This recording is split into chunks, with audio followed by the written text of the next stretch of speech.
Vous pouvez attendre là, monsieur. Je vais illuminer les cloches. Quoi? Ce sera beaucoup plus joli pour vous.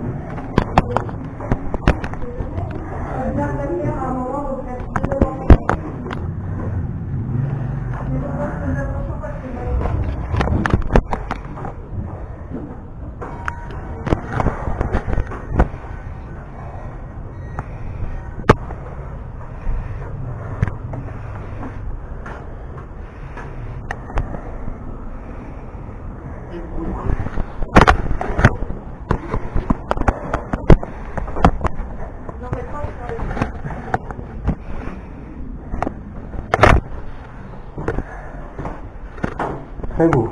Oui, ça vous plaît? C'est vrai que c'est magnifique.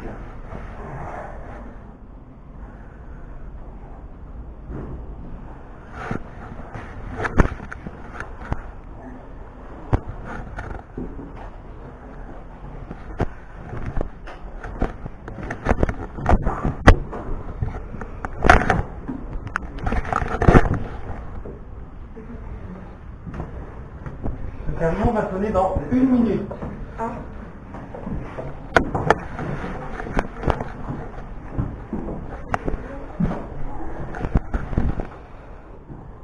Elle a sonorisé le fait. Pas vraiment. Non, non. On est à peine protégé.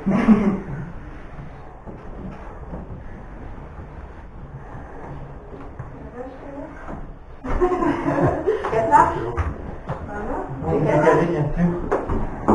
Venez donc.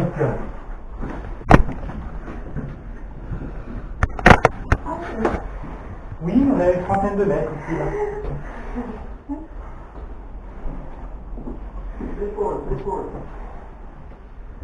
Regarde, regarde.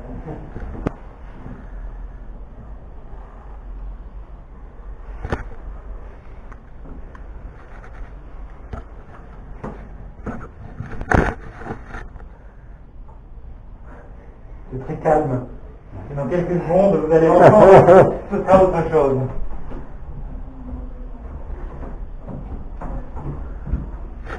Venez, monsieur. Alors, il y a de quoi s'asseoir, même si vous voulez là, même aussi, hein, c'est possible. Oh, dis donc, je commence à jouer. Ah bah, pourquoi pas. Vous êtes musicien? Pas du tout. Alors, vous non plus. Oui, c'est vrai. Voilà.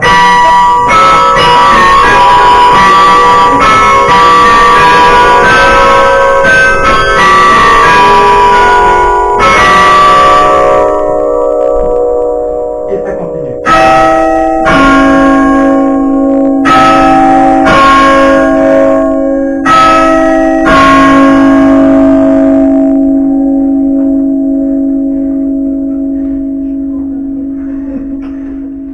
Vous pouvez ouvrir cette porte en grand, monsieur. On ne va plus déranger par les cloches avant un quart d'heure. Allez, c'est ça, hein. Oui, allez-y. Alors, je crois qu'il manque encore une personne.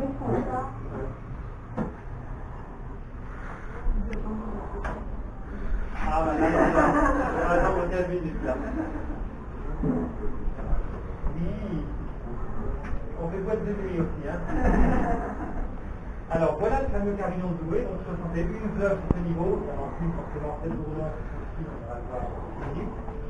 Donc, comme vous l'avez constaté, il est automatique. Ce n'est pas moi qui ai fait à l'instant, c'est la machine, en quelque sorte. En effet, tout est réglé pour sonner la journée, pas la nuit. Hein. Entre 8h du matin et 8h du soir. Donc, c'est l'heure, tous les quarts d'heure. À chaque quart d'heure, vous avez une petite musique qu'on appelle une ritournelle. 4 ritournelles par heure. Et après chaque ritournelle, vous avez une cloche ici qui sonne un ding-dong par quart d'heure. Là, je sais pas si vous avez fait attention. Vous avez entendu jouer en bas. Vous savez qu'on peut jouer donc de l'instrument, du carillon. Donc là, vous avez le vrai clavier à coups de poing qui permet au carillonneur de jouer ici. Alors régulièrement, il vient tous les samedis matins à 11h, sauf quand c'est les vacances scolaires. Et donc il s'installe sur ce banc et il joue. Alors vous avez l'équivalent un peu d'un piano ou d'un orgue avec les blancs et les noirs. C'est pareil. Vous avez 5 octaves. C'est déjà pas mal, hein. Un piano c'est 7 1/4, Le Do est ici. Bien sûr, tout ce qui est joué ici sont en dehors. Sinon, c'est pas rigolo. Voilà. Alors moi, je suis pas carillonneur hein, du tout. Tout ce que je peux vous jouer, c'est ça.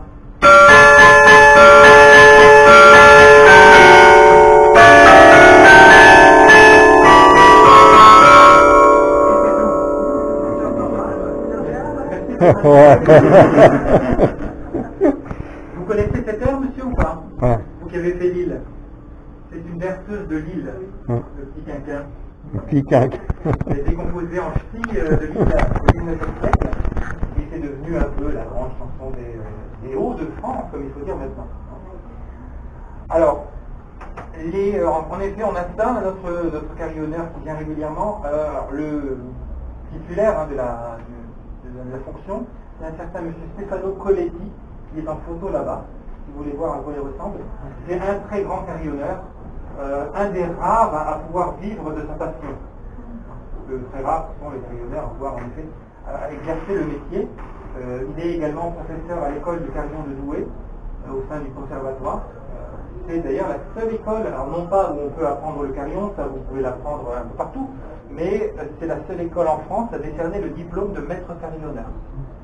C'est un peu la mini-capitale française du carillon. Je crois que c'est la ligne qui est mieux à Toussaint, justement, à installer le... Ça ne m'étonnerait pas, Oui. parce qu'il est vraiment très... Il y a en fait, les organismes qui vont essayer de publier un truc, mais ça fait un début. Et du coup, nous avons fait appel Et voilà. en maître carillonneur, et c'est vrai que c'est quelque chose de bien. Ah ben voilà. Au niveau de Raconard, Ah ouais, c'est... là où je crois, pendant la pandémie, là, ils ont fait le carillon. C'est bien ça. Ah, c'est bien. Vous avez déjà vu ça? Non? Vous avez vu ça? Justement, lui, c'est aussi la ronde pour alerter et pour C'est la même fonction. la même effectivement. fonction. Voilà. Donc on a ça, on a le carillon ambulant dont vous avez vu la photo, et on a aussi en ce moment un festival international de carillonneurs. Entre mai et septembre, on a plusieurs dates comme ça. Par exemple, hier soir, à 18h, eh bien, on a eu la chance d'avoir un carillonneur américain sur ce banc. Il a été filmé par une caméra et c'est retransmis dans la cour d'honneur de l'hôtel de ville sur écran géant, ou bien sur le Facebook de la ville. Donc c'est vraiment une ville renommée pour ça, pour le carillon. Alors c'est vrai qu'il y a le clavier, mais il y a aussi le pédalier. Alors le pédalier en fait c'est une aide hein, pour le carillonneur. Ça reprend exactement la même chose que ici. Les deux premières octaves, donc jusque là, ici, vous voyez, soit on joue avec le poing, soit avec le pied. Il faut avoir une bonne, une bonne coordination, une bonne dextérité et agilité, c'est sûr. Hein. Voilà, c'est du sport que d'être carillonneur en même temps. Après, je pense que celle-ci ne doit pas s'en servir souvent. D'ailleurs, on le voit, c'est de la couleur. Elles ne sont pas trop sombres.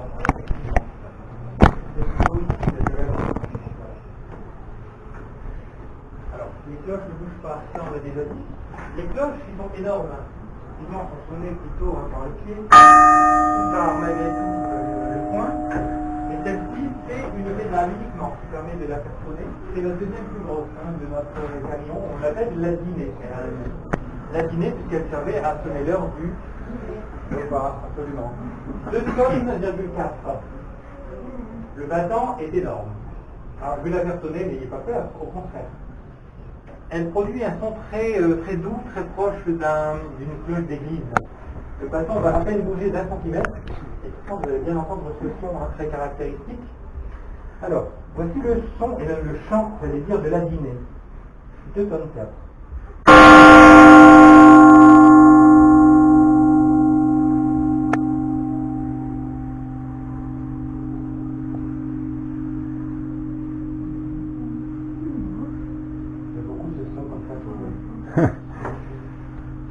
Alors, on considère qu'une cloche de 1 tonne se portait à 1 km à peu près. Vous connaissez probablement Big Ben, la tour de Londres, la cloche de la tour de Londres, voilà. En effet, 13 tonnes. Je pense que la plus grosse cloche du monde a fait 20 tonnes. Donc là, plus encore que toutes ces cloches ici réunies. Alors, fabriquer une cloche, c'est le métier de fondeur de cloches, on peut dire aussi campaniste. Vous connaissez peut-être une fonderie du côté de Villedieu-l'Étoile en Normandie. Alors, c'est pas la seule, parce que nous, justement, on n'a pas fait appel à eux. Eux, ils ont fait notamment le bourdon de Notre-Dame de Paris. Nous, on a fait appel. Alors, déjà, il faut savoir qu'il y avait une fonderie de coche à Douai, autrefois, au début du XXe siècle. On en a encore deux qui aient été faites par ce local. La Dinée, elle est douaisienne, donc installée en 1924, et le Bourdon, la même année. Donc deux cloches de Douai. Les autres, alors, sont pas normandes, elles sont haut-savoyardes, puisqu'elles ont été fabriquées chez Paccard à Annecy. Évidemment, une cloche, ça dure longtemps, si c'est bien fait. C'est un alliage d'étain à 22% et de cuivre à 78%, et vous obtenez du bronze qui peut durer presque 10 ans. Celles-ci, elles n'ont même pas encore 100 ans, ce sont des jeunes de modèles cloches. Franchement, si tout va bien, dans plusieurs siècles, elles seront encore ici. Alors ça, c'est la Dinée, c'est vrai que c'est la plus grosse. La plus petite, si vous voulez la voir de ce côté-là, 2 kilos. Clochinette. C'est notre intérêt. Voilà. On l'entend dehors aussi, hein.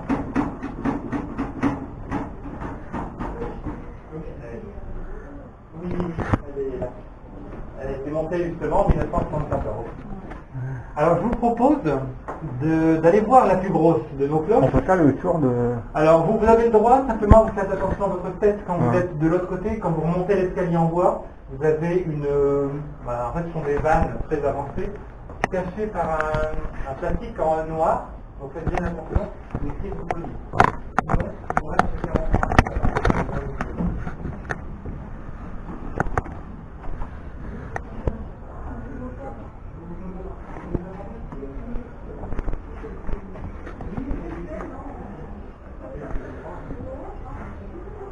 Sinon, si vous souhaitez, vous pouvez nous attendre au deuxième étage.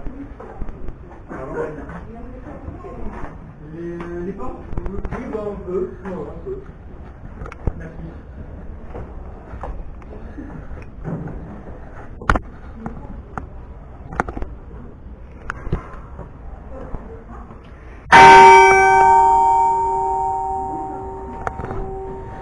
Ah oui, voilà le plaque.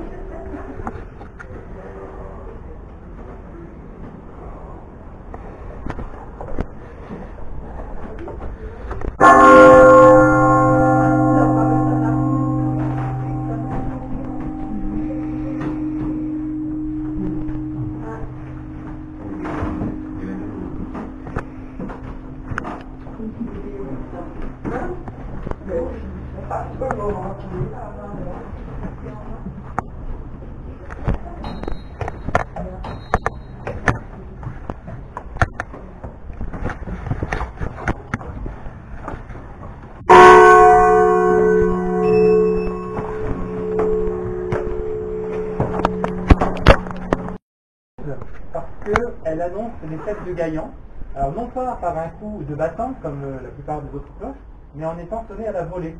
Elle se balance, c'est la seule à pouvoir le faire. Donc elle le fait chacun des 3 jours de fête de Gaillan. Je peux vous dire que quand on est ici et qu'elle le fait, on s'en souvient. Franchement, on s'en souvient. Alors le son est fort, mais bon, ça reste supportable. On pourrait croire que ça vibre, ça tremble, ça craque. Pas du tout. Cette charpente de châtaignier du XVe siècle absorbe tout. C'est extraordinaire, c'est une œuvre d'art. Et moi, ce qui m'a marqué, c'est l'effet de souffle, par contre. Quand elle revient vers vous, ça déplace de l'air. Donc, c'est ça qui est impressionnant. Donc là, elle va juste sonner la laine, comme de la ritournelle, suivi de 4 ding-dong, et vous avez une belle joyeuse sonner. Je vous laisse profiter.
le bourdon sonne toujours 2 fois. Dans à peu près 1 minute, vous aurez à nouveau les 4 ding-dong, donc pour les 4 quarts d'heure, et Joyeuse recommencera à sonner 4 fois. Comme ça, si vous avez mal compté ou mal entendu, vous n'avez pas d'excuse pour être en retard. Voilà. C'est ça. Alors, on va terminer notre visite de l'extraction du charbon. On est au cœur du bassin minier ici. Donc on voit les terrains.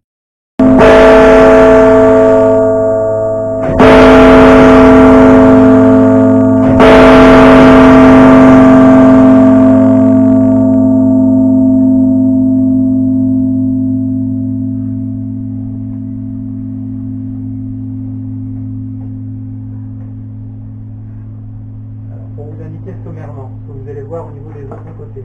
Derrière moi, ça.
Oh.